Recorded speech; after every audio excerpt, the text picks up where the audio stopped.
Music.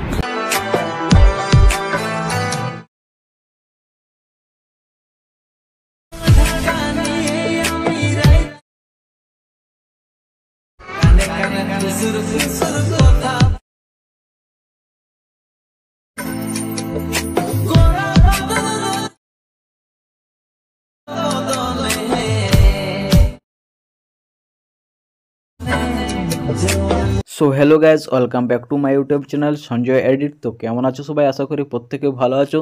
তো অনেকদিন পর একটি নতুন ভিডিও নিয়ে এসেছি তোমাদের জন্য। তো এই লফি সংটি ইনস্টাগ্রামে খুব ট্রেন্ডিং চলছে, তাই এই সংটি দিয়ে তোমাদের জন্য এই ভিডিওটি বানিয়েছি। তো কেমন হয়েছে ভিডিওটি অবশ্যই কমেন্ট করে জানাবে। আর যদি ভালো লেগেছে তাহলে এই ভিডিওটি তুমিও বানাতে পারবে খুব সহজে। তো তার জন্য এই ভিডিওটি প্রথম থেকে শেষ পর্যন্ত দেখো। তো চলো দেখে না যাক ভিডিওটি কিভাবে তৈরি করবে। তো ভিডিওটি তৈরি করার জন্য এই ভিডিওর ডিসক্রিপশনে দেওয়া আছে সং বিটমার্ক ইফেক্ট এবং স্যাক ইফেক্ট, এই দুটিকে অ্যালাইট মোশন অ্যাপের মধ্যে ইম্পোর্ট করে নেবে। ইম্পোর্ট করে নেওয়ার পর সং বিটমার্ক ইফেক্টটিকে ওপেন করবে। সং বিটমার্ক ইফেক্টটিকে ওপেন করার পর এরকম একটা ইন্টারফেস দেখতে পাবে, ঠিক আছে। তো এখানে সব কিছুই করা আছে, শুধুমাত্র ফটো অ্যাড করে ইফেক্ট অ্যাড করলেই সম্পূর্ণ ভিডিওটি তৈরি হয়ে যাবে। তো ফটো অ্যাড করার জন্য চলে আসতে হবে এখানে 5.18 এই বিটে আসার পর প্লাস চিহ্নে ক্লিক করতে হবে। এরপর মিডিয়া, তারপর তুমি তোমার পছন্দ মতো যে কোনো একটি ফটো সিলেক্ট করে নেবে। সিলেক্ট করার পর থ্রি ডটে ক্লিক করে ফিল কম্পোজিশন এরিয়া করে দেবে, ঠিক আছে। এবং এই ফটোটিকে ভিডিও শেষ পর্যন্ত করে দেবে। শেষ পর্যন্ত করে দেওয়ার পর দেখে নেবে ফটোটি ভালোভাবে সেট হয়েছে কিনা। যদি সেট না হয়েছে তাহলে ফটোটিতে ক্লিক করে মুভ অ্যান্ড ট্রান্সফর্মে ক্লিক করে ভালোভাবে ফটোটি সেট করে নেবে, ঠিক আছে।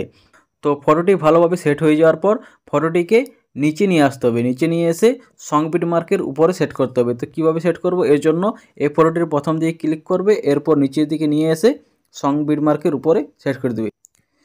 তো এইভাবে নিচে নিয়ে এসে সং বিটমার্কের উপরে সেট করে দেবে, ঠিক আছে। সং বিটমার্কের উপরে সেট করে দেওয়ার পর এই ফটোটিতে একটি ইফেক্ট অ্যাড করতে হবে। তো ইফেক্ট অ্যাড করার জন্য কি করতে হবে, চলে যেতে হবে স্যাক ইফেক্টে। স্যাক ইফেক্টে যাওয়ার পর দেখতে পাচ্ছ এখানে একটি ইফেক্ট আছে। তো এই ইফেক্টটি কপি করে নিতে হবে। তো কপি করা খুব সিম্পল, ফটোটিতে ক্লিক করতে হবে, এরপর effect three dot copy effect, তাহলেই এই ইফেক্টটি কপি হয়ে যাবে। এরপর আবার চলে যেতে হবে সং বিটমার্ক ইফেক্টে। সং বিটমার্ক ইফেক্টে আসার পর যে ফটোটি অ্যাড করছি সেই ফটোটিতে ক্লিক করতে হবে, এরপর effect three dot paste effect, তাহলে এই ফটোর মধ্যে ইফেক্টটি অ্যাড হয়ে যাবে, ঠিক আছে।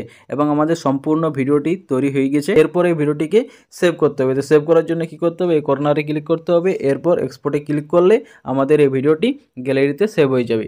তো হ্যালো গাইজ, কেমন লাগলো ভিডিওটি অবশ্যই কমেন্ট করে জানাবে। আর এরকম সহজে ভিডিওগুলি বানানোর জন্য আমার এই চ্যানেলটিকে অবশ্যই সাবস্ক্রাইব করে রাখবে।